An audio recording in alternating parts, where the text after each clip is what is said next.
Hey everyone, welcome back to the range. My name is Matt. Got the crown on, so that means we're gonna have some fun with destroying some armor today. At least I hope I'm going to. I actually have another Hesco product. I haven't gotten around to retesting the L210s yet, but we will try to get those done at some point. But today I have the 3810.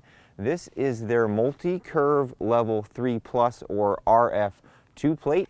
It's about 980 thousandths thick, and it only weighs 3 pounds 15 ounces, or let's just call it 4 pounds. So this is a relatively very lightweight and thin plate for being rated at level 3 plus RF2. This 3810 was actually donated by Nick's Night Vision. A big thank you to him. So I'll put his link in the description below if you want to go check out what kind of products he has available. Here at my channel, I like to stick to a lot of NIJ constants whenever testing body armor so that we've got this data that we can take away. So I shoot at 45 feet. That is the official NIJ testing distance for rifle plates. I shoot at 0 degrees because that is worst case scenario. Since this does employ a ceramic strike face, I've gone ahead per the NIJ and dropped it on its face 2 times as a preconditioning test.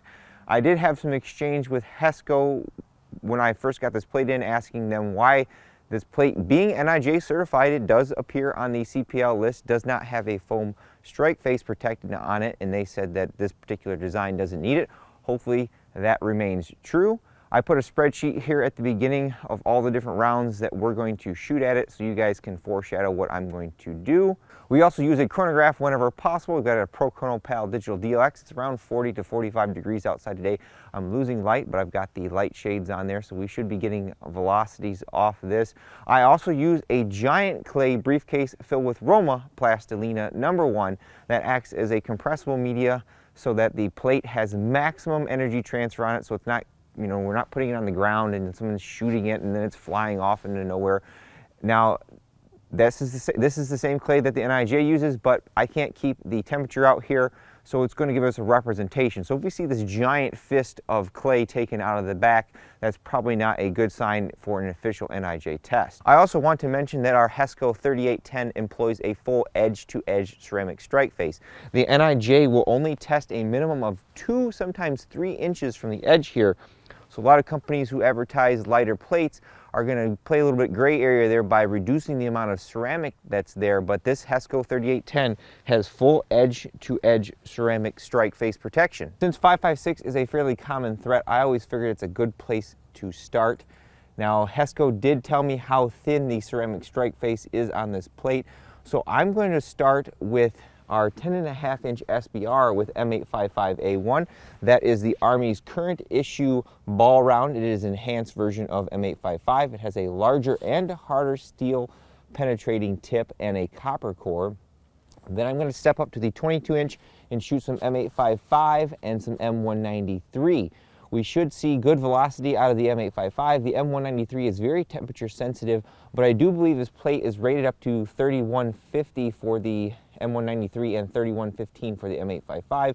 Unofficially, there is no rating for the M855A1. If we don't get a penetration from the 10.5 inch, we can go up to the 16. Got a 10.5 inch SBR with a Turbo 556 suppressor, Trijicon MRO up top. So this should be the upper part of the plate. I hope that's where it was. And then I'll place this one right next to it.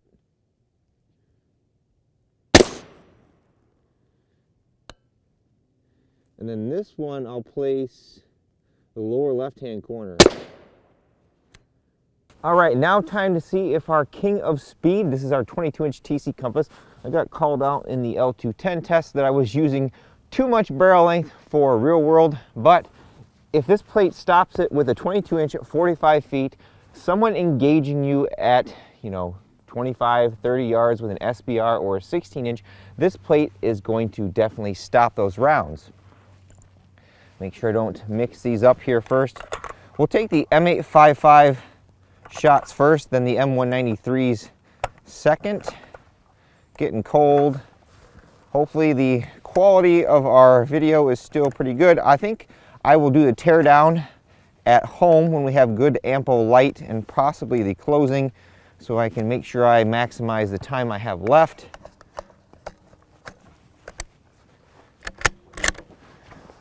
This one is going to be the top left of the first M855A1. Yep, right where I wanted it. Then this one, I'm going to place below that. M855 number 3.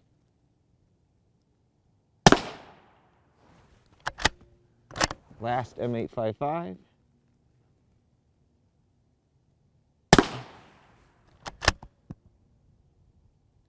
A little slow on the velocity. Like I said, it's cold outside. Now the M193.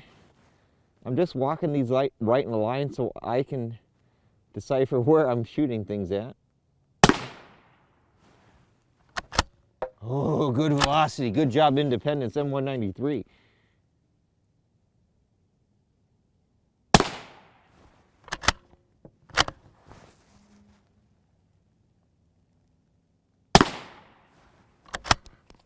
Should be, I think, the last one.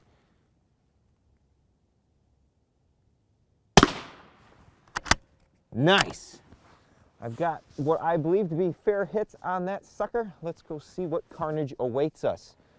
Just like with our Hesco L210 test, what I think Hesco is doing right is they are doing a very good job at fragmentation mitigation. Even with ceramic plates, you'll get, bits of the ceramic that come off the plate. What you see on our desk here is from another previous test. So however they are building their plates, they're doing a good job at containing the ceramic inside of this so it's not fragmenting everywhere. So here was M855 shot number 1. Here was M855A1 shot number 1, number 2, and then M855 shot number 2, 3, and 4.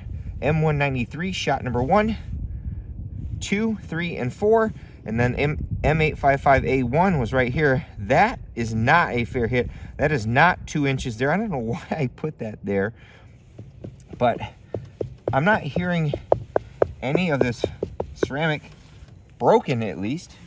I'm very interested to know what is inside this plate. I love tearing these things down.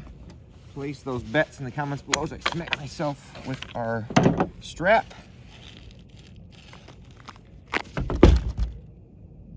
Ho! Looks like we have a penetration on that M855A1 shot number 2, R.A.N.G.E. But all of our other shots, no pass through. I would definitely consider that a fair hit on that A1 shot number 2. I could probably take another shot down here, but it stopped 2 out of the 3, so that could have just been a really weird part of the plate right there that this one might have compromised enough of it that it squeaked through. We'll definitely do a tear down when we're done to confirm all of this. Now we are seeing some back face forming there. There is foam on the back of this plate, but back face wise, with 5.56 threats, it's doing a really good job at containing those. Now this is where we'll see the quality of the polyethylene and the foam that they're using on the back for controlling back face. I have a 22-inch TC compass, got a Phantom M2 from Yankee Hill up there. So we're gonna see maximum velocity out of this M80 ball. This is 145, 150 grain full metal jacket. Sometimes it has a bimetal jacket that attracts a magnet on it. Should be going at least 27 to almost 2,800 feet per second. This is Poon-Sang, or PMC. It's surplus, so sometimes I get pretty poor velocities out of it. I wonder if I should get a 24-inch barrel 308.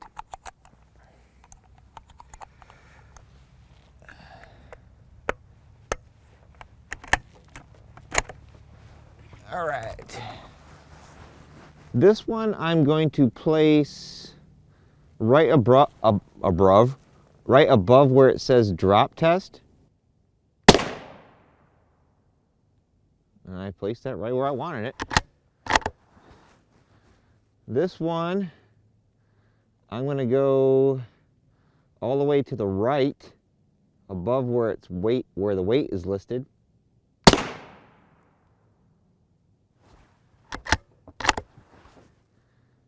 And this last one, I want to go in a compromised area. I've been doing that on a few of our recent tests. I'm going to put this right in the middle of where their logo is, like the Hesco logo in the middle of the plate. That one I think I placed too close to another shot. All right, let's see if I can place this where I wanted it. Maybe. Go a little higher.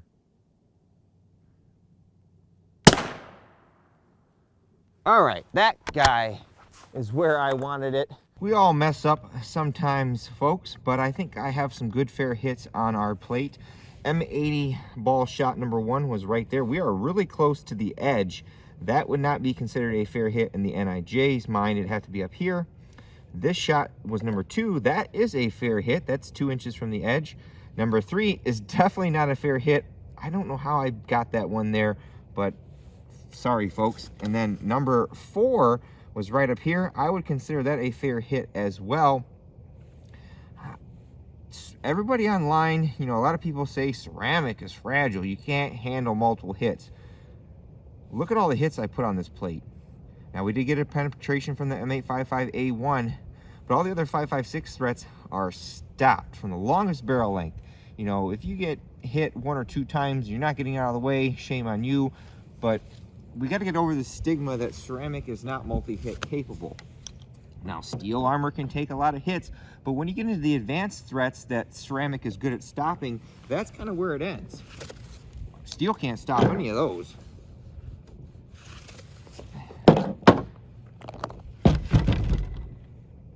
Oh! Stopped. I stopped that. Looks like someone's nose. Now I think maybe that third one poked through. We'll have to look for that here in a second. I'm going to tear down to confirm. Number 3. I don't know. Maybe it stopped it. That's why I put the spreadsheet at the end. We try to take as much guesswork out of it as possible, so we're not, you know, saying it didn't stop it or it did stop it and it didn't. As far as our back face goes, these two will be a good representation. 36 millimeters in NIJ clay. You may see more. This guy over here, 43 millimeters, getting pretty close. Now this one that is stopped up here, go all the way down there. Oops, get in there, get in there. 59 millimeters. That one probably will be failing, but it was in a very compromised area. We're almost out of light, but I have 2 more shots I want to take just because of my curiosity. I really should get a 14.5 inch, but I have the 16 inch with us today. I'm going to take 2 more shots of M855A1 on where I feel a good part of the plate still is. At this point, this plate has performed above and beyond its actual NIJ ratings. We've got a Stag Model 1L here, an EOTech with a dying battery. Way too bright. So this is going to be on the right-hand side of the plate, hopefully.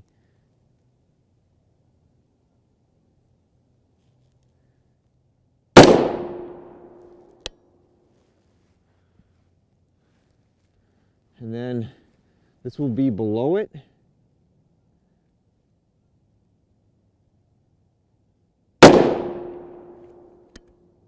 All right. Hopefully I hit where I wanted to. All right, I got these shots where I wanted them. This was M855A1 shot number 1, and then number 2.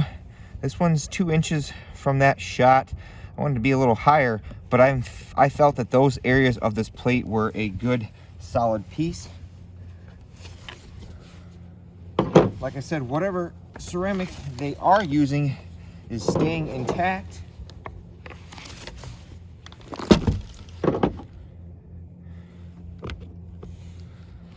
R.A.N.G.E, we have a penetration there, but it actually stopped the second one down there. Awesome. Now that's good to know, folks. Now we really need an official NIJ test to determine what the breaking point of M855A1 would be for this plate. We saw penetration out of this one and this one, likely because of how close it was to the epicenters of these other shots. But this guy down here was all by his lonesome except for that shot there, and it stopped it. Downright amazing. Now, like we're seeing a little back face there because we're at the edge, and again, NIJ, 2 or 3 inches. That is good to know. I apologize, folks, but I took this back to the layer so that we could have some good lighting for this teardown. Here is the back cover of our 3810. They are using a foam on the back here. Seems to be of pretty good thickness. Not sure exactly how thick it is. I'm not sure, at least myself in my testing, how good the foam does at controlling back face. At least when you get to the 308 threats, it tends to get blown away. The 556 threats, it seems to do a pretty good job. You can see they're using Honeywell Spectra Shield polyethylene. Here is our backer. I'm not sure if it's pressed or not because it came apart rather easily. Now, as far as our penetrations go, this was the second M855A1 shot that penetrated. You can see a hole there.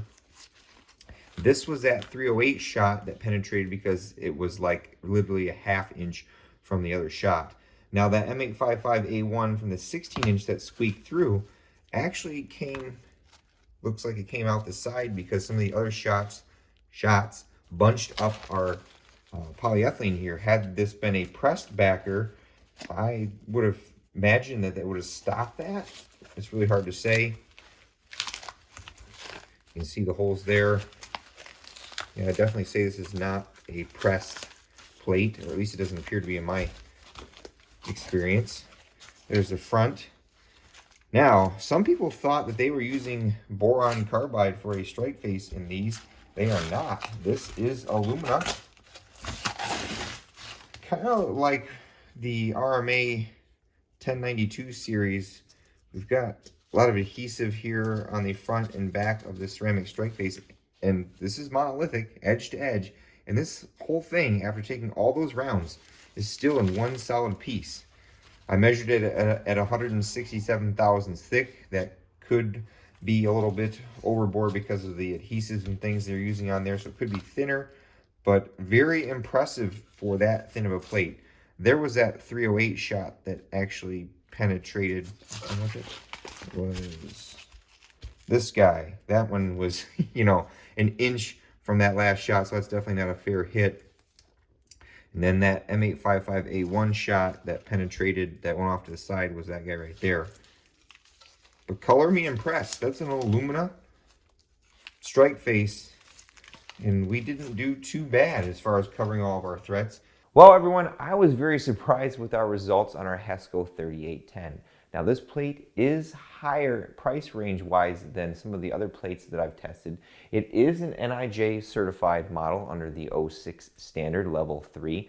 So all the threats that we threw at it, it was able to stop within that specification. Now, that M80 ball that I put right on top of the other one, that was that was an exception. That wasn't a fair hit. And I was thoroughly impressed with our M855A1 coverage, knowing how thin this ceramic strike face is. Now, a lot of people online thought that this plate was employing boron carbide or maybe even silicon carbide, but this is most definitely alumina. I like whatever adhesive or encapsulating material they're using on our ceramic here. Now, it's probably really hard to see from the video, but there are some cracks that are propagating through this strike face. But after all those hits, 17 of them, the entire strike face is still in one piece. You know, when we test level 4, or even some of the other plates, depending on how well all those components are bonded together, the ceramic may be breaking off in pieces, or, you know, it just doesn't hold up. And I'm very impressed with the way that that holds up. Now, from what I can tell, I don't think our backer is pressed together. It came apart rather easily, so I'm not sure if they don't have a press, you know, a big giant like press, 250 tons or how many ever tons they are, that comes down and smushes this all together. I'm not sure if they have one of those or if these are just autoclaved with vacuum and heat to bring the layers together. So I'm sure the M855A1 that came out on the side here would have been stopped had these layers been pressed together and the subsequent shots before it didn't push the layers inward. To nitpick a little bit, I think to make this plate a little better performing, I would cut the thickness in half of our foam that we have on our back here and just replace that with more layers of polyethylene. Like I said, it seems like in all of our testing, when we get into the 308 and heavier threats, this foam seems to just break away from the threats. Now the 5.56 threats, the foam seems to do a pretty good job. That's all I have for you folks. If I had to pick a top 5 from all the plates that I've tested in our level 3 / RF1-2 category, I would place the 3810 pretty high on that list. At the end of all my videos, I take a moment to thank all those who helped make these possible. After all, a lot of these plates, like I said, are not cheap, and the ammunition that I shoot against them is not cheap or easy to get. So I'd like to thank my Patreon supporters. I'd like to thank Nick over at Nick's Night Vision for sending that 3810 for us to destroy with no strings attached. And of course, number 3 is you all for watching. Until next time, I'll catch you at the range.